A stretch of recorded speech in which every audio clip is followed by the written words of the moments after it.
দীর্ঘ এক যুগেরও বেশি সময়ের আইনি লড়াইয়ের সফল অবসান হলো। বাংলাদেশ জামায়াতে ইসলামী আজকে বাংলাদেশের সর্বোচ্চ আদালতের রায়ের মাধ্যমে তার নিবন্ধন ফিরে পেল।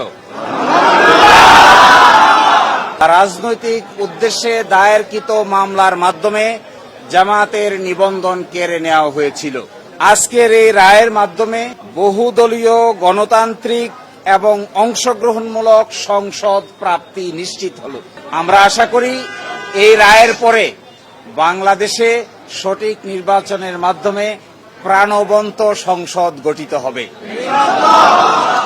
জাতি, ধর্ম, বর্ণ, শ্রেণী নির্বিশেষে সকলেই তাদের ইচ্ছা অনুযায়ী ভোটাধিকার প্রয়োগ করে জামায়াতে ইসলামীর নেতৃবৃন্দকে বেছে নিবেন, এটা আমরা প্রত্যাশা করি।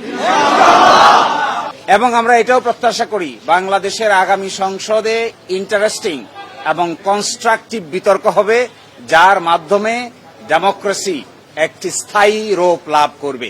আজকে মাননীয় আপিল বিভাগ হাইকোর্টের যে রায় ছিলেন এই রায়কে বাতিল ঘোষণা করেছেন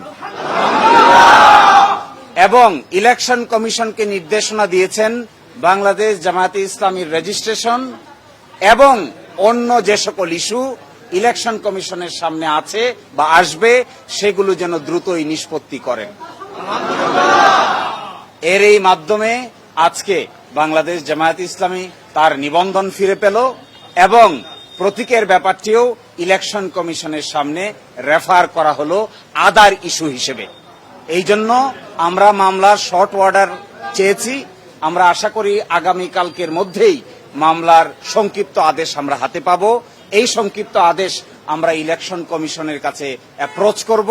বাকিটা ইলেকশন কমিশন আইন অনুযায়ী অতি দ্রুত জামাতের নিবন্ধন এবং জামাতের প্রতীক বুঝিয়ে দিবেন, এটা আমরা প্রত্যাশা করি।